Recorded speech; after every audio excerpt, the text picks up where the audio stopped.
Local programming on KRWG made possible in part by viewers like you. Thank you.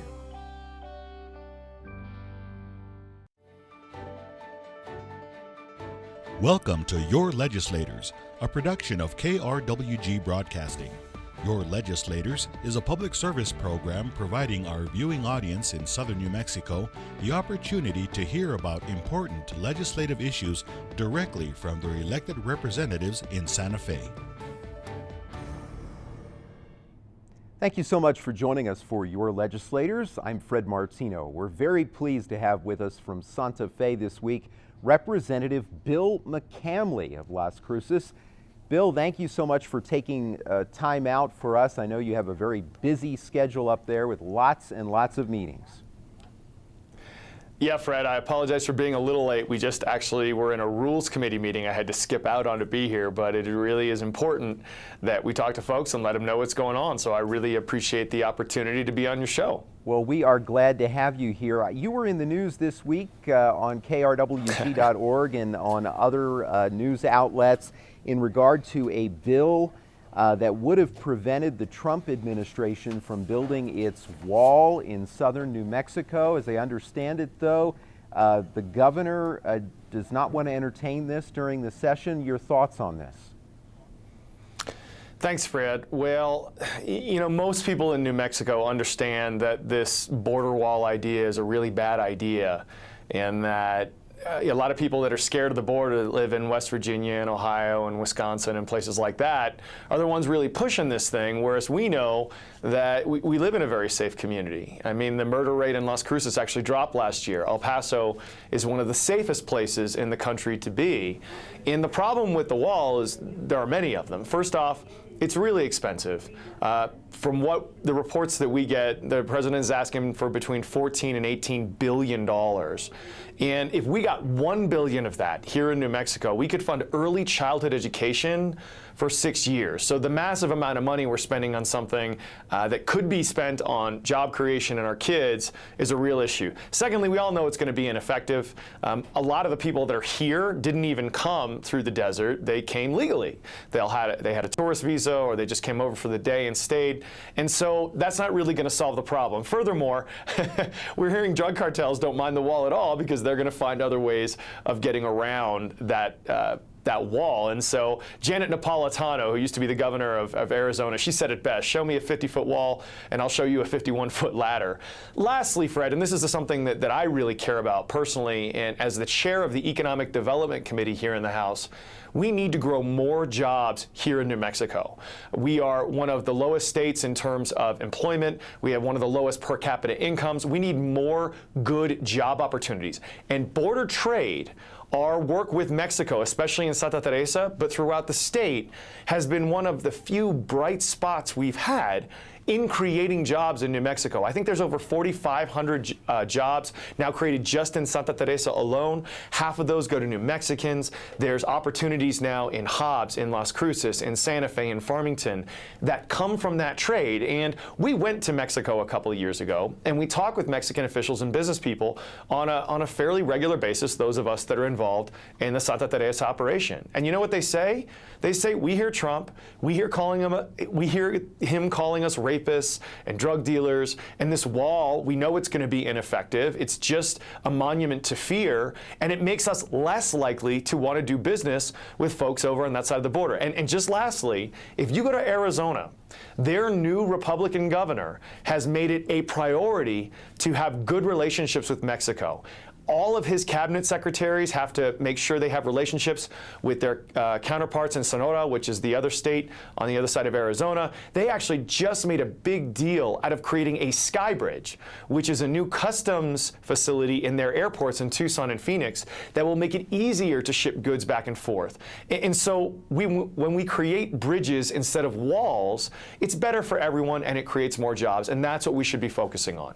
Okay, well, speaking of jobs, as you know, there's some concern this week with news that the Trump administration wants to put a tariff on solar panels that are made in China, and some solar companies say that this will really damage their businesses by raising the cost of installing solar. I know Democrats in the state legislature have a bill ready to bring back the solar tax credits in New Mexico. Some were surprised that this went away at all in one of the sunniest states in the country, one of the states that has the biggest potential for solar, that somehow this was allowed to expire. What are your thoughts on bringing back the solar state tax credits? Well, Fred, you said it. We have one of the highest exposures to solar energy in the nation, and yet we lag behind states like New Jersey, of all places, in the amount of solar we have installed in our state, and we need to do better. And yes, the solar tax credits are a tool that we can put back in our toolbox to make that happen. I fully support those, and furthermore, it's time to start looking into the future for different things. And I'll give you two examples. Storage is going to be one of the new things that are going to really be a groundbreaking change in how we do alternative energy and green energy. So if you look at the wind doesn't blow all the time. If you look at the sun, it's not up all the time. And so when you have solar panels like I do on my house and the sun's down, it's not creating power. But when you have storage, when you have the ability to set up these battery packs where some of the energy that you produce during the day can be stored and then used at night, that's a way for us to really diversify our energy production. And so we're examining here in the legislature tax credits for those. We're also going to probably look at tax credits for green vehicles, for electric vehicles. I actually am seeing more and more Chevy Volts. Actually, excuse me, it's the Bolt that is the all-electric one. There's Teslas. Within 10 or 20 years, electric vehicles are going to be commonplace if they don't replace gas engines completely. And we want to get on board and make sure that happens earlier rather than later. And so we're looking at those types of things as well to make sure that we're comprehensively moving forward into the 21st century in terms of our energy usage. Okay, Bill. And let me just say one more thing, Fred. Yeah. Climate change is real. Yeah. It's scientifically proven, and it's affecting us here in New Mexico. When you look at this drought we're going back into today, from everything we hear, places that are wetter are going to get wetter, and you saw that with some of the hurricanes this past year. Places that are going to be drier, yes, we had a pretty good year last year, but there's almost no snow up here in Santa Fe, and that's a problem. And if we don't deal with that, we don't have water for our agricultural industry, we don't have water for our cities and counties, and it makes forest fires a much, much bigger problem. So yes, we have to understand that climate change is real, and we have to do something about it. And these efforts at solar, energy storage, electric vehicles, they're all part of that package of really addressing climate change effectively. Okay. Well, Bill, as you can imagine, I have a lot of other specific questions for you, but now I have one where you take the reins. You know, of course, the legislature has to pass a budget. So aside from that, what is your number one priority, the thing that you would most like to see pass during this session, and why it's number one? Well, we've got to really work on job creation. Fred, that's got to be our number one biggest thing. And some of the things that the Democrats here in the House of Representatives are pushing are things that I've been involved with. So we've got to really fund our Renewable Energy Transmission Authority. That is the organization that's helping build power lines from our wind energy over on the east side of the state all the way into Albuquerque, and so it can get out to California and Texas and other places. That's a big deal. We've got to focus on border development, and we talked about that with the wall and how that's a real detriment to developing our relationships and trade with Mexico. But we can build a lot more infrastructure and do a better job of creating new port authorities and building more sewer systems and roads on the border to increase border trade. I think expanding on the spaceport and making sure that it's growing has a huge amount of economic opportunity, not just in the direct aerospace industry in the southern New Mexico area, but also with hotels and restaurants and all the other places that are going to benefit from more aerospace industry because of the spaceport. The film industry is something that has worked here in New Mexico, and we're trying to come up with a new film loan program for small films outside of the Albuquerque and Santa Fe area. Film has been one of the other bright spots, which have been few, but that has been one of the good things that's created thousands of jobs and hundreds of millions of dollars of economic opportunity here in New Mexico. But most of it's been focused in Albuquerque and Santa Fe. And that's great, but we've got to try to expand that reach outside of the Albuquerque-Santa Fe area. For any of your listeners and watchers that have seen the movie Hell or High Water, which was an amazing movie that was shown last summer, that was filmed in Clovis, Portales, Tucumcari, Ruidoso, and so we've got to do more of that. So we have got to give our young people, Fred, an opportunity and a choice to stay here, an option. A lot of people go to Dallas and Denver and Phoenix to find work, and that is one of the, if not the biggest problem our state has, because when students get an education that we pay for out of our taxpayer wallets, then go off to other places, we're subsidizing the workforce of our neighbors. And when those kids go, they take that value with them, and we have less money because they're not contributing to our tax base. So the problem is we're spending money on education, kids are going away, they're staying away, we have less tax base to draw off of, we're putting that into education, those kids are going away, and this downward spiral has been a huge problem for New Mexico. So we've got to think out of the box, investing in new diverse ways of creating jobs, in infrastructure like broadband, in workforce training to make sure that people have the educations they need to get the jobs that are here. And frankly, Fred, lastly, we need to get early childhood education passed here in New Mexico. We have $23 billion sitting in Wall Street banks.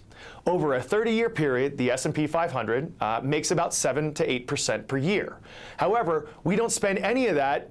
It comes back to the budget, but if we would designate a small portion of that revenue to early childhood education, $150 to $170 million a year, there is a lot of evidence by Nobel Prize-winning economists showing that you get a 13% return on your investment when you invest in kids, because kids are less likely to go to prison, less money spent. They're less likely to be on social services, less money spent. They're more likely to get good jobs, which means higher tax rates that go back into New Mexico's economy. So if we have a 13% versus a 7% rate of return, and our kids do better, we need to pass this constitutional amendment to invest some of our money out of Wall Street and into our kids through early childhood education. That has to be one of my top priorities getting passed this year. And then voters would have to decide yes. if the legislature passes this. Now, give us an understanding, though. Is it possible if the legislature passes this, to send it to voters? Is the governor able to veto it? Fred, no, she is not. This would be a constitutional amendment, and the voters would have the chance in November to vote on it. Just like this year, they're going to have a chance to vote on the Ethics Commission that we passed last year to establish an independent ethics commission. I was proud to team up with a couple of other people from Las Cruces, as well as Jim Dines, a Republican from Albuquerque, to get that done. So I'm hoping your listeners and watchers vote for that, too. We need an independent ethics commission here in New Mexico. Do you have high hopes that the legislature will pass this and send it to voters? Because, as you know, there have been some Democrats over the years that have questioned using money from the permanent fund for early childhood education. Yeah, well, we passed it out of the House of Representatives last year, and I was really proud to participate in that vote, to speak for it, to advocate for it. And there's some folks in the Senate that disagree with that. But here's the thing, Fred. If you look at our surrounding states, Texas has $36 billion in their permanent fund. We have 23, but they have 13 times our population. Arizona has $5 billion, and Colorado has either 500 or 700 million, with an M, not a B, dollars in their permanent funds. But if you look at all of the indicators for what makes a quality of life in a state, the unemployment rate, the per capita income, child well-being, child poverty, educational levels, Colorado does the best, then Texas, then Arizona, then New Mexico. There is a line straight like this that says the more money you have in Wall Street that you're leaving in Wall Street banks and not investing in yourselves, the worse you are. We have the most per capita, and we're the worst. Colorado has the least per capita, and they're the best. So the numbers really show that spending our own taxpayer money on our own people in things that work, like early childhood education, but I would also argue in things like infrastructure and research and development, those are the sorts of things that will make our communities better. And I will always constantly advocate for doing the right thing based on data. Early childhood education is that. You also mentioned, Bill, the Spaceport, and as you know, there is a bill that would shield information about companies that are working at the Spaceport. Some are concerned about this, afraid that it may go too far. For instance, we wouldn't be able to know what a company is paying in rent at the Spaceport. What is your sense of this, and can there be some kind of adjustment to the bill to make sure that if this passes, it really is geared simply toward trade secrets, proprietary information for the folks who are working at the Spaceport? And Fred, I appreciate that question, and there's really good arguments for that on both sides. On the one side of the Spaceport, you have probably one of the most secretive industries that is in existence. And so in fact, a lot of the people like going out to our spaceport because there's nothing within 30 miles of it. So whatever testing that they do can be done in secret. In fact, Google, I think it was a year and a half ago, was out there testing one of these large unmanned aerial vehicles that provides 5G internet capability to folks through the air. And we had to find out about it from the Guardian newspaper, which is in London, because they were so secretive about it and we didn't know about it here. So I see where they're coming from. And in order to attract these companies that want to stay so secretive because they don't want their secrets getting out, I get that point. On the other side, this is a publicly funded project, and people deserve to have a right to know what's going in there, what our revenues are, what people are paying. And so I think there's a really good argument on both sides of this. I think that bill that you're talking about, it's going to be tough for it to make it through this year. I believe it got 3 committee assignments in the Senate. We've only got 3 weeks left. There's not a companion on the House side, so it probably will not make it over to my side of the aisle this year. But I think the discussion will be good, and I think hopefully when these arguments are held out, next year they'll have a lot more of a crafted bill that'll think will have a lot bigger consensus. As you know, Governor Martinez proposed a very controversial measure this year. It surprised a lot of people to give immunity to police officers, provided that they follow training. What do you make of this legislation, and does this have any chance of continuing to move forward? So here in the legislature, we all have our kind of tracks, right? And so I'm basically, though you've probably heard and your listeners have heard, I'm on the economic development, tax policy, some of the environmental issues. Those are the committees that I sit on. I don't sit on the Judiciary Committee or any of the committees that would deal with these types of crime and punishment issues. I know that crime is a huge issue in a lot of areas of the state. Luckily in Las Cruces, it hasn't been as big a deal as it's been in Albuquerque, Española, other places. I know it's a big issue. I would think that the problem that a lot of us Democrats have with the Martinez administration is she tends to push very directed and one-sided solutions to this. So the death penalty she's brought up, 3 strikes you're out policies of just increasing penalties. These things have shown no signs of working at all. What we need really to deal with our crime situation is a holistic approach. So number 1, early childhood education. I know I keep coming back to that, but that is one of the most data-driven ways to decrease crime because kids are developing better, they're going to get better jobs, which means they won't have to turn to a life of crime. Number 2, community policing. The more we get our police officers out into the streets and dealing with people as part of the communities, the better it is in terms of results for crime. And so I really support, and a lot of the Democrats here in the legislature support, funding for community policing and getting our cops back out in our communities. Last thing is we've got to have good social services. You know, there was this kid that it was horrific, this crime that happened in Albuquerque a couple of years ago with this kid who was abused and killed in his home. There were calls made to the Children, Youth, and Family Department before that happened. But when we give all these tax cuts away to millionaires and out-of-state corporations, and those don't create jobs, we don't live in a land of unicorns, and there ain't no pots of gold at the end of rainbows. When that money goes away to millionaires and out-of-state corporations, it's not staying here so that we can fund things like social workers in the Children, Youth, and Families Department. It's not staying here so we can fund community policing. We've got to do a better job in our revenues here in New Mexico, bringing our money back in to fund things that really do work. And those are the sorts of real issues in terms of crime that are going to be effective and that many of us are supporting.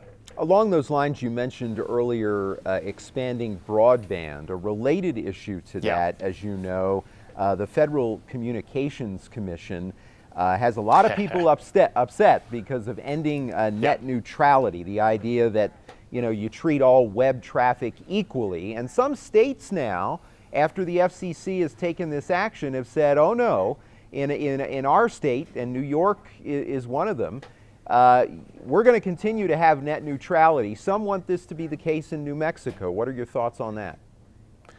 Well, I'm one of those people, Fred. In fact, I'm sponsoring the bill on the House side that would add the things in net neutrality. So let's explain to your folks what net neutrality is.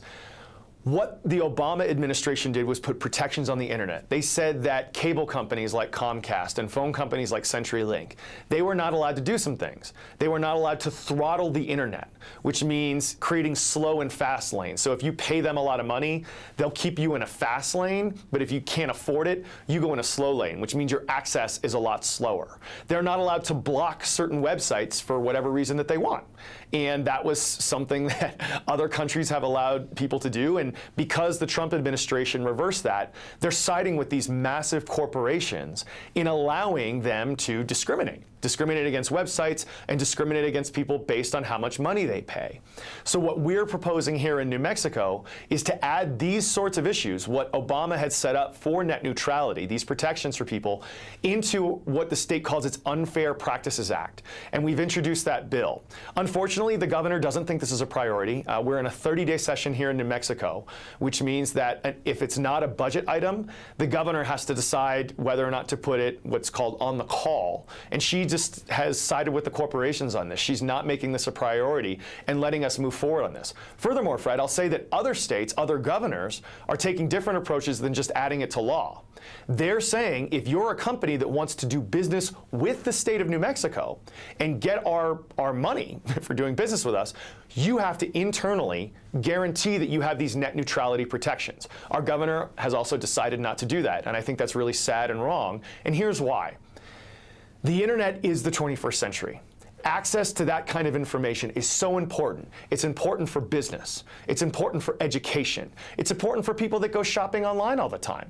And if certain people who have a lot of money have better access to that, it's going to hurt school kids who don't have that kind of money. They're not going to have the same kind of educational opportunities. It's going to hurt small businesses that are starting up that may not have the budget to buy a fast lane in a new internet regime. And so we've got to protect this. And so myself and Senator Howie Morales from Silver City are both introducing legislation that would allow us to work on this at the state level. If the governor doesn't put it on this year, hopefully we'll get a better governor next year who realizes that this is important and really pushes those protections. We're also going to be introducing a joint memorial to ask the federal government to put these protections into law.